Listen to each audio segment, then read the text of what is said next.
Ada nikmat batinah, yaitu kepuasan mendapatkan ma'rifatullah. Aku ulang lagi, kepuasan mendapatkan apa? Ma'rifatullah. Itu nikmat batin. Baik yang terkait Allah maupun terkait logika-logika tasawuf. Terkait Allah misalnya gini, misalnya kula mikir ya. Kula nu bolak-balik matur niki, berkali-kali di tempat ngaji ini. Mugi-mugi jenengan eling, mboten gadah masalah ingatan ini eling-eling. Eling-eling tenan. Wong nak soleh, ya soleh, soleh. Cek soleh mulai cilik, cek soleh dadakan terus husnul khotimah. Pokoknya napa? Soleh. Niku nak mati, niku bumi ku nangis. Nangise bumi ku kekurangan utawi kalong wong sing sujud ning ndekne. Ya Allah Gusti, biasanya wonten tiyang niku sujud teng nggen kula, dia berperilaku baik teng nggen kula, sakniki tiyang niku pun jenengan ambil, nangis bumi. Sakniki sing urip arek bedua-bedua, damel narkoba, damel ngefly, damel macam-macam lah. Itu nangis bumi. Langit semeneng. Semeneng. Gusti matur nuwun Gusti, orang itu saya tunggu lama, sekarang sudah engkau angkat ke tempat kami. Maksudnya diangkat teng langit. Sing bumi nangis, sing langit napa? Seneng. Nah, kemudian kita berpikir begini, bumi kok iso nangis ku piye?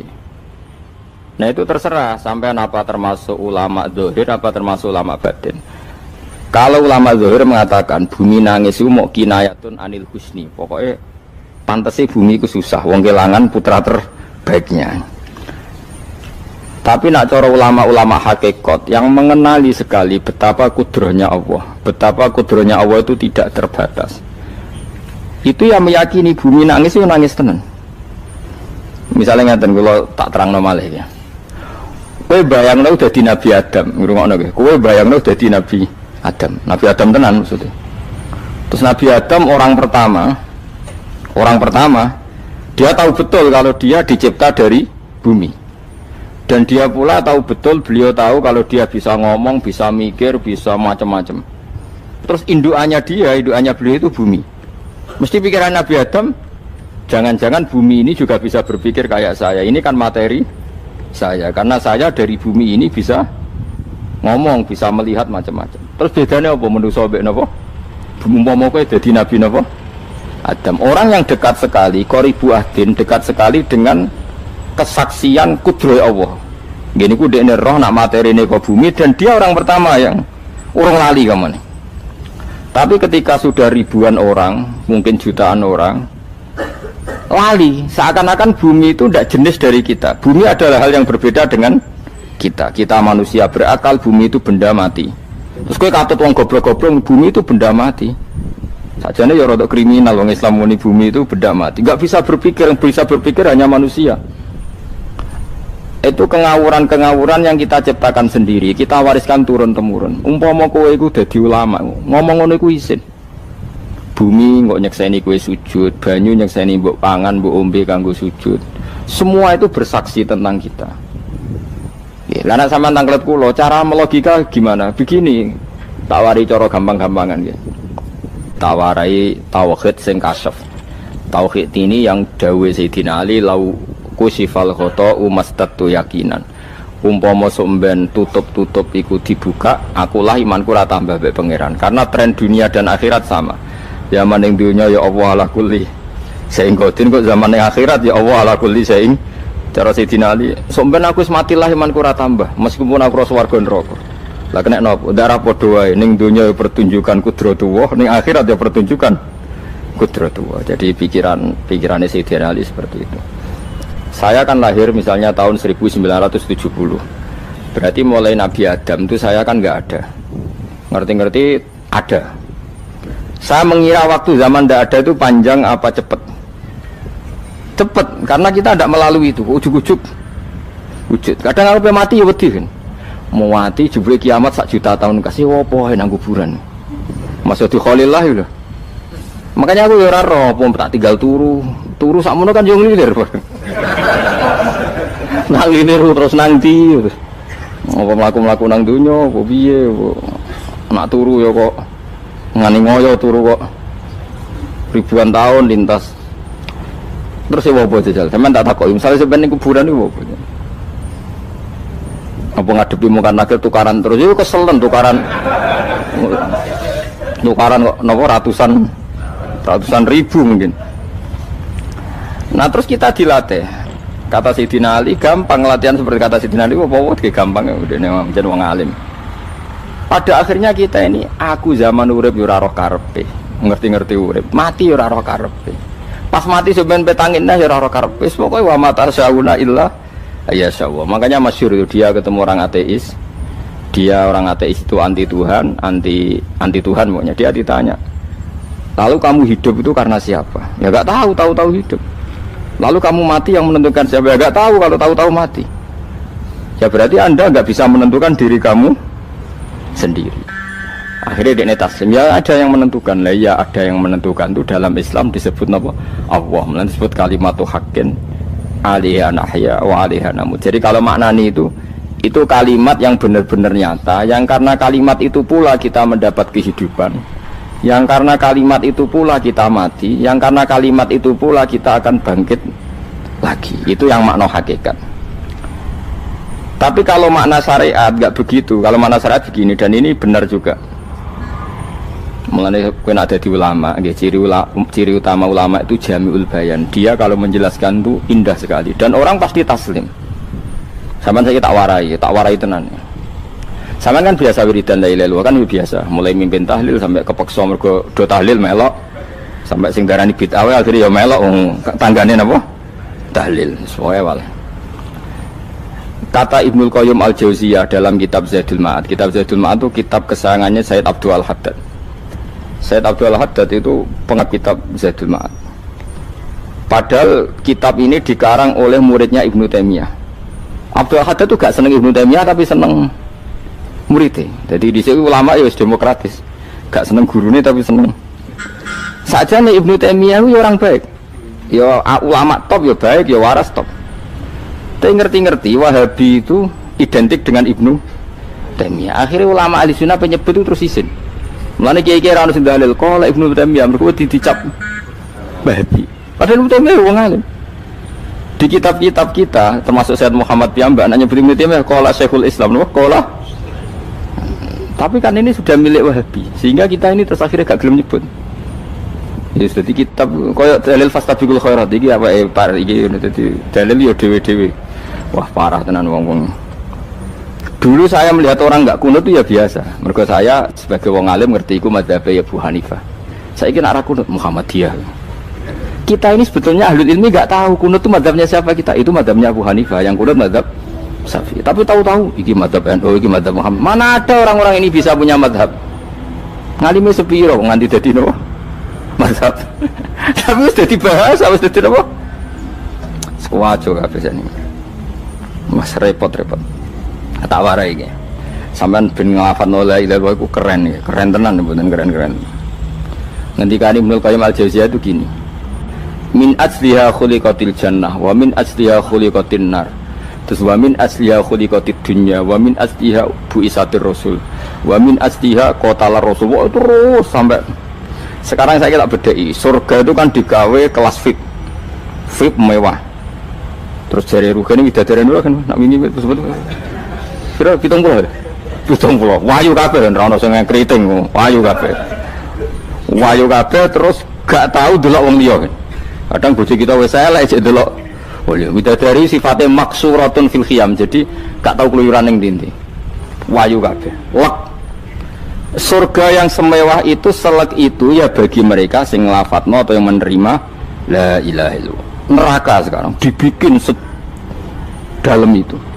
Jadi Abu Hurairah neraka itu tes-tesane benda kamu jatuhkan ke neraka itu untuk santai ke bawah itu nunggu 70 tahun. Kila 70.000 tahun.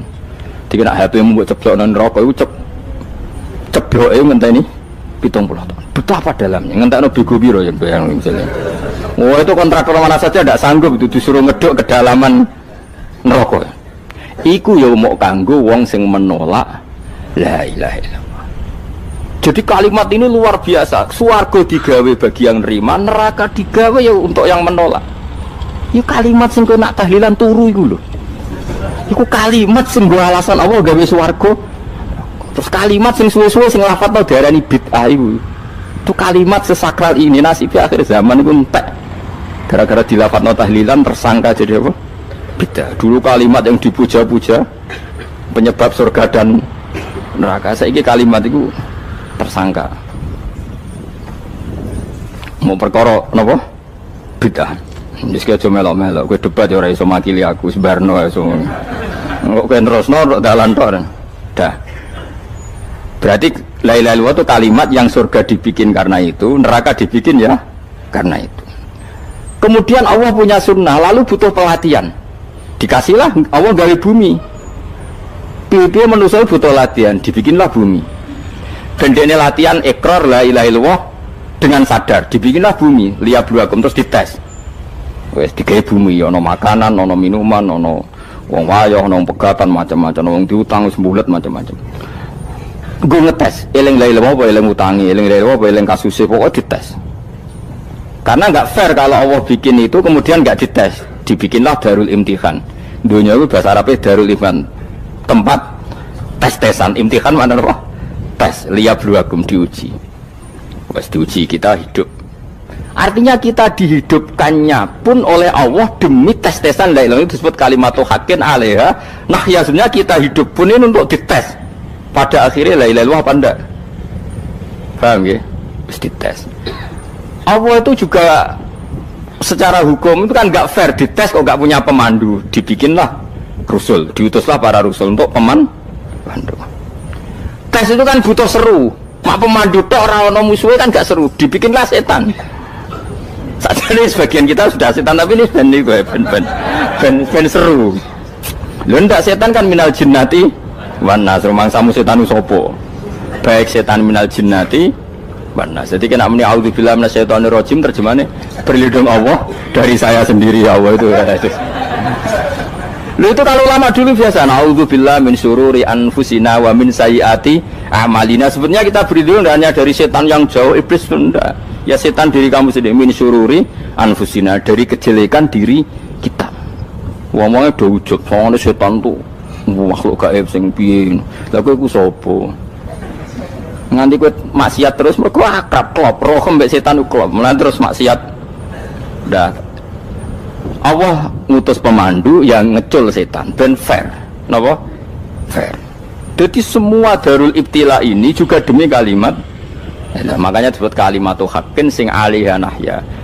Kita hidup ya demi mendapatkan kalimat itu. Kita mati nanti ya demi kalimat itu, artinya mati ke neraka ya karena kalimat itu kita menolak atau mengabaikan. Masuk surga ya karena kalimat itu kita hormat, kita benar dalam memperlakukan kalimat itu. Berarti alaiha nahya wa alaiha nam. Terus wa alaiha nub'as karuan, kalau kamu termasuk minal aminin ya nub'as minas solihin, kalau minal kafirin ya nub'as minaz zalimin. Tapi semua desain dunia ini hanya demi kalimat la ilaha illallah Muhammadur Rasulullah.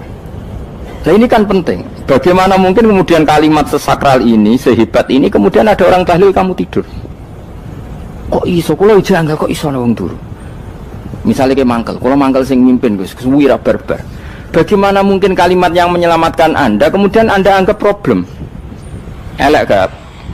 Elek. Apalagi kamu anggap ini bid'ah. Nak cara kula oke lah, ndongakno mayit itu gak ono tuntunan Nabi. Tahlilan gak ono tuntunan. Tapi wis muni tok kono tok. Artinya menduk kono tok ora usah nyerang kalimah, enak kalimah tetap kalimah thayyibah. Soal kowe ora seneng sing tahlil, mergo tiga profesi lah iku wonge wae gedhinge aja geman. Ya saya misalnya, saya kadang enggak cocok sama mubalek karena kadang profesi. Tapi saya tidak pernah anti pengajian bagaimana pun membawa syiar Islam. Tapi kalau mubalek kadang ora seneng, kadang takon entuk piro. Bareng sangone sithik, kok sumpah mek transportasi ini. Lah ngono kok mbok senengi ku piye? Tapi kita terus gedeng keliru, aku sungguh siar Islam. Mana ada pengajian didengar orang banyak tanpa mubalek? Gak iso. Ini iso melepukno barang-barang ra penting jadi penting iso. Lah cara guruku teng sareng, ning ape melepuk kanggo panggung barang perkara. Tapi kadang ya benar. Yang namanya mudin mubalek ya itu bisa benar bisa salah. Tapi kamu gak boleh gedeng kalimatnya. Piye kalimat itu kalimat hak. Nah, ini penting kalau utarakan sehingga zaman Nabi Sugeng ini rungokno tenan ngaji kula. Zaman Nabi Sugeng ada sahabat Namanya tuh Usamah bin Zaid. Ini sahabat kesayangannya Nabi, hibbu Rasulillah. Usama itu diutus Nabi perang. Ini dengerin ya, diutus perang. Pas perang itu si kafir tadi menggal temannya. Ada yang tangannya putus, kakinya putus. Wah, seorang kafir ini sudah luar biasa. Bacok sana, bacok sini. Ketika terdesak oleh pasukan Usama, kebetulan Usama ini cakap ya, sama beberapa temannya orang Ansor. Orang kafir yang sudah kotoa arjulana wa kotoa aidiana, dia pas terdesak bilang la ilaha illallah. Terus sama Usama tetap ditusuk, dibunuh karena dia berpikir ini qolaha muta'awwidzan, dia melafadzkan kalimat itu hanya berlindung dari pembunuhan. Setelah dilaporkan Nabi itu marah besar. Nabi ngendikan kaifa anta ya Usamah bila ilaha illallah idza ja'at bika yaumal qiyamah. Kowe nak ditakoki la ilaha illallah ku piye? Piye-piye wis ngomong la ilaha illallah, tapi sampai ngomong ngoten sakwise ngethoki tangan kula, maksudnya tangan kula tangan kelompok saya, tiga-tiga saya. Nabi tetap jawab kaifa bila ilaha illallah idza ja'at bika yaumal qiyamah. Pokoknya Nabi menyoal terus. Sampai menjadi fatwa ijma'nya fuqaha, siapapun yang melafadzkan la ilaha illallah harus kita terima meskipun qolaha muta'awwidzan, meskipun saat melakukan hanya cara zahir berlindung dari kematian, sehingga kita terima. Orang kafir yang 80 tahun kafir melafadzkan la ilaha illallah 1 menit menjadi mukmin. Sampai ada ayat qulil ladzina kafaru iyantahu yufar lahum ma qad salaf. Ini kalimat yang sakral, bahkan kafir yang 80 tahun saja menjadi mukmin hanya karena melafadzkan la ilaha illallah. Mulanya yang ngaji saya, yang senang saya, jangan pernah kamu mengatakan ada bid'ah yang orang bisa jadi kafir. Bagaimana mungkin orang mukmin yang ke kuburan dan melafadzkan la ilaha illallah kamu katakan kafir? Padahal kalimat ini yang kafir 80 tahun saja menjadi mukmin. Saiki ana wong nglafadzno la ilaha illallah mergo salah tempat pinggir patok mbok arani kafir. Kok aneh. Sing kafir 80 tahun dadi mukmin iki gara-gara ngafalno la ilaha illallah dadi kafir. Mergo mau salah kali, salah tempat ning pinggir apa? Patok. Mboten ora cocok muni nganggur, wong sering ziarah ku nganggur. Nyatane ya tenan. Cara dekne pegawai negeri ora sering ziarah. Nah iku tapi ora usah muni kafir gak mungkin lah. Coba kalimat ini itu orang kafir yang 80 tahun menjadi apa coba dengan melafadzkan kalimat ini? Mukmin kan? Berarti kalimat ini adalah kalimat penghilang kekafiran. Lalu karena dilafadzkan secara salah dianggap kafir. Hanya karena bid'ah itu tidak mungkin. Makanya sebetulnya Wahabi yang alim-alim itu tidak berpendapat demikian. Saya punya beberapa referensi Wahabi yang alim itu tidak pernah mengkafir-kafirkan orang karena perdebatannya seperti itu. Tapi saat ini wis kuwajo. Sebenarnya kalau orang alim itu ya mirip-mirip, entah Wahabi entah tidak mirip-mirip. Karena kalimat tadi. Wahabi itu kitab terbesarnya itu Ibnu Taimiyah. Ibnu Taimiyah itu punya murid Ibnu Qayyim Al-Jauziyah. Itu sampai sekarang saya lihat di fatwanya Ibnu Taimiyah itu begitu hormat sama orang-orang kita ini sama. Tapi tahu-tahu lewat penyaduran sana sini terus menjadi kacau. Jadi kalau balik ini malah sampai anak kepengen dua nikmat batinah seperti tadi yang saya utarakan. Swarga dicipta sedemikian mewah ya demi yang menerima la ilaha illallah. Terus neraka dibikin se ekstrim itu juga bagi yang nolak. Kemudian dibikin daru pelatihan yaitu dunia ya karena kalimat berarti kalimat itu luar biasa. Wa biha qamatis samawati wal ardu. Kalimat ini pulang menjadikan langit bumi berdiri. Bon. Lalu sekarang kita bisa ngomong, bisa berpikir, bisa ngadekno BPKB macam-macam. Itu karena kita sendiri apa karena kudratullah? Saya tanya. Karena kudratullah. Kalau karena kudratullah, apa susahnya Allah bikin kemampuan tanah ini nangis, tanah ini susah. Wong podo-podo kowe iso nangis, iso mikir ya mergo kudratullah, ndak karena kamu. Harusnya ya sama, bumi-bumi ini bisa menangis juga karena kudratullah. Makanya bumi ini menangis ketika enggak ada orang yang sujud. Iku ya mungkin. Wong zaman kowe iso nangis ya krana kudratullah, mestine bumi yang kamu katakan benda mati, hakikatnya dengan kudratullah juga sama dengan kita. Mulane tenggene kitab Al-Husunul Hamidiyah, kula ngrasa utang tenan mbek kitab. Dulu saya ngaji 2 tahun kitab Al-Husun. Kitabnya kecil tapi saya ngaji itu 2 tahun. Berkali-kali saya ulang. Itu beliau cerita gini. Dia yang ngarang itu orang alim, kebetulan dia orang India. Memang kelebihannya kitab dikarang orang Arab itu luweh bulet. Wong Arab kan semuanya Islam, karangannya itu standar. Ini dikarang orang India. Di Tonggo Blodor, di masjidnya, dikarang ulama yang masyarakatnya itu ndak karu-karuan. Beliau cerita itu gini, manusia itu punya satu kebodohan, di mana kebodohan itu disebabkan oleh robtul asbab al-adiyah, mengkaitkan sebab sing biasa-biasa. Misalnya gini, sama saya kita omongi, misalnya ada orang bilang gini, batu ini nanti itu menjadi ayam. Orang bilang mukhal apa enggak? Enggak, jawab saja. Mukhal. Kenapa bilang mukhal? Karena dikira enggak bisa kan? Enggak, jawab saja. Jawab satu-satu. Batu ini menjadi ayam. Kamu jawab mukhal. Alasannya apa? Alasannya tidak mungkin terjadi, apa kamu tidak bisa? Sebetulnya karena kamu tidak bisa. Udah. Lau ukhbiro dzakar rajul. Andai kan orang itu kamu kasih tahu, klungsu ini biji asem itu, biji pohon asem itu. Nanti yang kecil ini suatu saat besar. Setelah besar buahnya banyak, tambah besar, tambah besar. Terus orang bilang mungkin.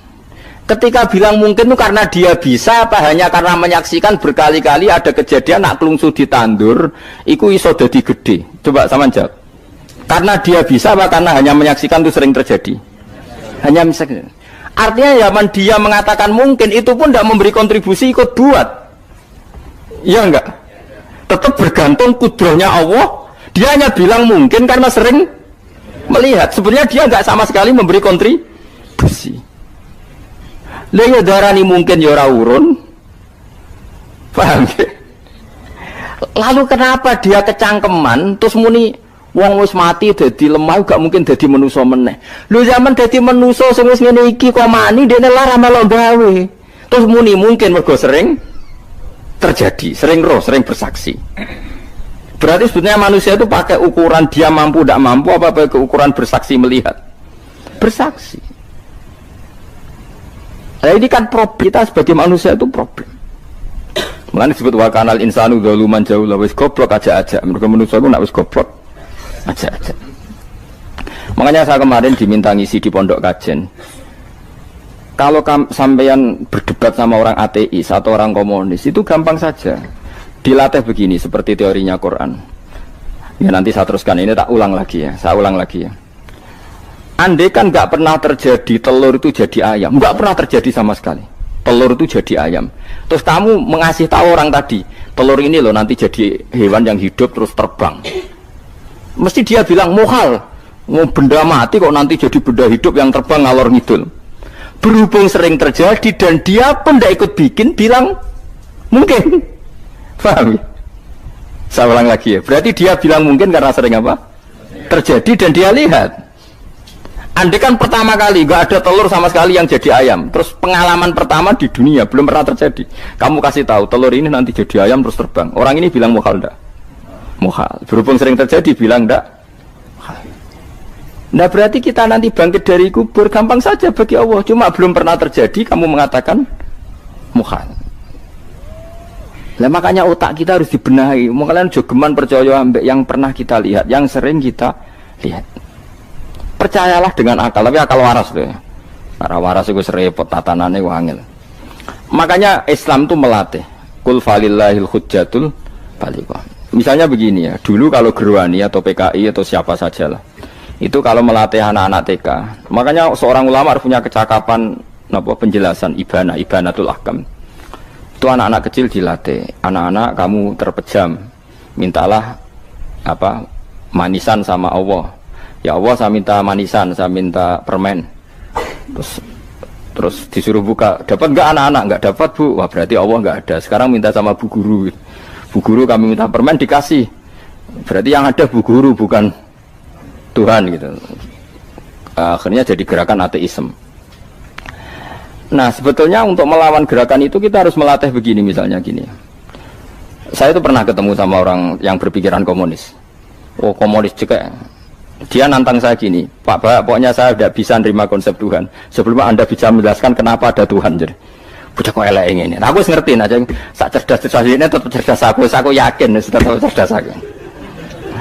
Rasanya selain raine seram meyakinkan, tapi pikir tetap cerdas. Kulo itu kan wong Quran gitu, artinya punya pikiran panjang. Mungkin di antara orang Islam kita ini tidak punya kecakapan menjelaskan. Tapi kalau orang sering baca Quran, apalagi dia ngaji tafsir ya, yang waras, maksudnya waras lah. Terus rapati seneng duit, barang ini penting. Kalau seneng duit, mari goblok. Yakin ulama seneng duit, mari goblok, tak jamin. Umpama alim wis kelas B, kelas C gak bisa, tahqiq gak bisa. Kalau tahu dikandani kanca kula, kula riyen ambek jenengan udah saya kaca akeh. Lah kena apa? Cok seneng duit kula. Duit wis masalah bagi ulama. Ora duwe luwih masalah kan ya. Maksudnya ora usah seneng tapi aja terus gak duwe. Sekarang saya tanya, Quran itu melatih kita gini. Quran itu sederhana kalau ngelatih tauhid, tapi orang pasti ingat. Kata Allah gini, enggak apa-apa, saya ndak Tuhan enggak apa-apa, kamu yang Tuhan. Tapi buktikan kalau kamu Tuhan. Caranya gini. Am khalaqus samawati wal ardi. Ya enggak apa-apa, kamu yang Tuhan enggak apa-apa, tapi buktikan kalau kamu menciptakan langit bumi. Mereka pasti ikrar, ya tidak mungkin saya menciptakan bumi, saya lahir sudah ada bumi. Yesus lahir sudah ada bumi, enggak mungkin Tuhan. Terus Tuhan membuat pertanyaan kedua, am khuliqu min ghairi syai'in. Ya sudah, kalau saya tidak Tuhan, lalu enggak ada Tuhan, berarti alam raya ini tercipta oleh sesuatu yang enggak ada. Aneh enggak? Misalnya sebelum alam raya ini enggak ada Tuhan. Berarti sebelum alam raya ini kan adanya nihilisme, sesuatu yang enggak ada. Kemudian sesuatu yang enggak ada menjadi penyebab sesuatu yang ada. Aneh enggak? Menurut aneh, sesuatu yang enggak ada itu mestinya kan enggak bisa ngelabeti, enggak bisa berfungsi, enggak bisa ada gunanya. Wong jenenge ra ono iku ora marai apa-apa. Ora ono kok dadi sebab. Sesuatu yang menjadi sebab itu yang wujud apa yang enggak ada? Yang wujud. Sak takoki. Lah kalau enggak ada Tuhan, berarti alam raya ini lalu sebabnya apa? Ya dari ketiadaan, lalu tiada itu menjadi sebab. Lah yang tiada kok jadi sebab itu tekem lho. Mikir. Di mana-mana yang sebab itu harus barang yang wujud, nggak boleh tiada kok jadi sebab. Ini kan jadi aneh, sesuatu yang tiada menyebabkan sesuatu yang ada. Terus dia bilang, ya pokoknya ronde ini kalah, Pak. Tahu kapan tak pikir aja. Pikir nganti mati temenang aku ini ngono. Makanya sebetulnya dalam ilmu mantek, pertama itu kita tidak harus iman Tuhan itu namanya Allah, tidak harus. Makanya pertama dikenalkan, sementing kenal Tuhan itu ada dulu. Disebut zat sing wajibil wujud, belum disebut namanya Allah. Allah itu disebut nama Islam, itu paham ya? Saya ulang lagi, Allah disebut itu nama Islam. Tapi kalau penemuan akal hanya sampai kita ini butuh zat sing wajibil wujud, sing menjadi penyebab semua alam raya ini. Di bahasa Arab disebut musabbibul asbab. Belum menyebut Allah musabbibul asbab. Islam pun pertama Iqra turun ya gak nyebut Allah. Iqra bismi rabbikal ladzi khalaq, khalaqal insana min 'alaq. Iqra wa rabbuka. Tuhan itu siapa? Yang mencipta. Nah, yang mencipta ini oleh syariat Islam disebut apa? Tapi dalam logika yang penting kowe kenal sik ono musabbibil asbab. Pastikan bahwa alam raya ini yang wujud pasti disebabkan sesuatu yang ada. Enggak boleh barang wujud kok diciptakan oleh sesuatu yang tidak ada. Yang gendeng ora barbar barang ra ono mbok sifati al khaliq. Sing gawe langit bumi apa? Pencipta. Penciptane apa? Sesuatu yang tidak ada. Kowe ikhlas dutek ngono kowe ikhlas ta ora? Gak kowe ikhlas ta ora dutek ngono kowe ikhlas ta. Kowe gelem dadi bodho niku. Gelem kowe. Mboten. Nah, nikmat ngono jenenge nikmat batin. Mulane sing suwenang mbek kalimat la ilaha illallah. Wes ana sing bid'ahnallah iku wong nganggur wis beno sak uni-unine. Tapi kadang memang kita berlebihan. Tahlilan rabar-bar matang puluh dina ini rabar-bar muka alasannya usti sangoni akeh tahlil sedih lho saake penggemar sing keselen sing rantuk sangu ya butuh cepet.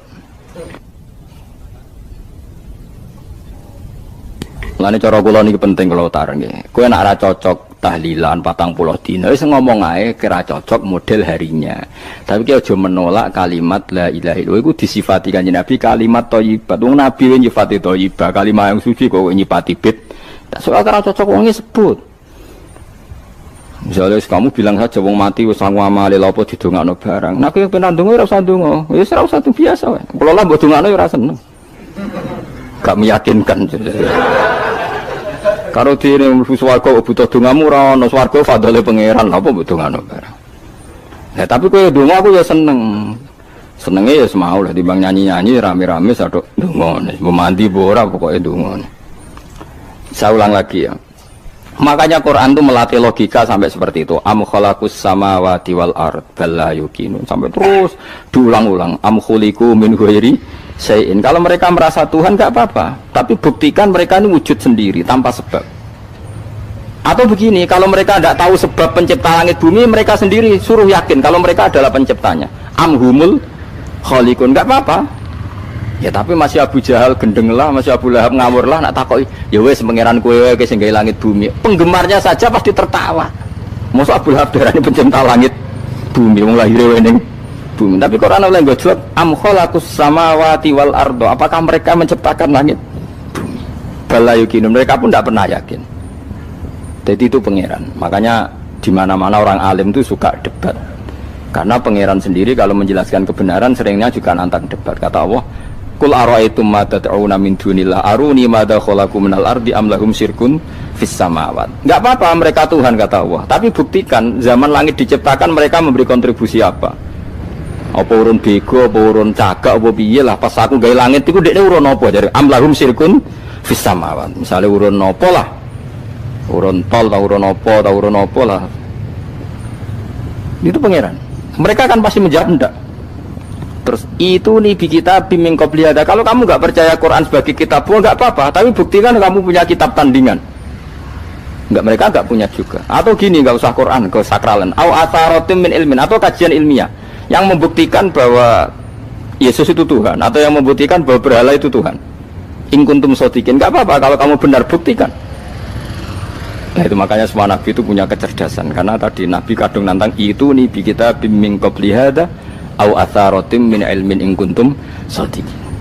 Tapi sekarang orang alim soleh itu jarang. Yang ngono angger wong soleh rapati ngalim, angger sing alim biasanya rapati soleh. Lah kula itu masuk rontok-rontok ya isih rontok soleh ya rontok, tapi lumayan masih menjaga hujjatullah tadi. Sebab itu ulama dulu mengajarkan Allah itu siapa? Disifati zat sing wajibil wujud. Karena alam ini kadung ada. Kalau alam ini kadung ada, pasti penyebabnya sesuatu yang wujud. Tapi kalau wujudnya mungkin, bahaya. Wong sing gawe wae wujude terima mungkin bisa wujud bisa tidak. Makanya dipermanenkan yang gawe alam ini zat sing wajibil wujud. Sing wujudnya wajib. Wajib itu enggak bisa enggak pasti wujud. Nah, terus kita kenal itu namanya khaliq, itu musabbibil asbab, itu khaliqul asya. Lalu oleh Islam zat yang demikian itu disebut Allah.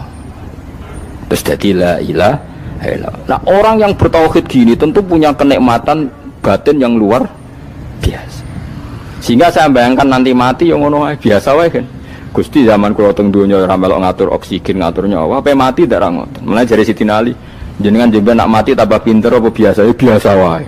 Ning bumi yo ndelok kudrohe Allah, kok ning akhirat ndak ra padha wae ndelok kudrohe Allah. Mulane beliau masyhur guyonan beliau lauku sifal ghata mastatu yakinan. So ben aku nek mukasafah ning akhirat imanku yo ora tambah ya biasa wae, standar-standar wae. Maksudnya kue ning dunya ujung-ujungnya paling pokok ya menyaksikan kudratullah.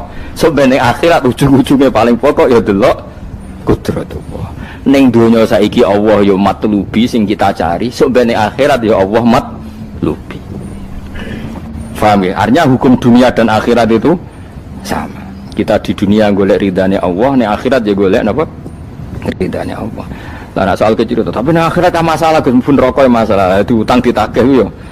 Masalah, kere suwi ku ya masalah. Ya biasa jenenge makhluk anane masalah. Sing ora oleh di masalah pangeran. Terima kasih sudah menyaksikan. Jangan lupa like, komen dan subscribe. Semoga kebahagiaan selalu menyertai kita semua.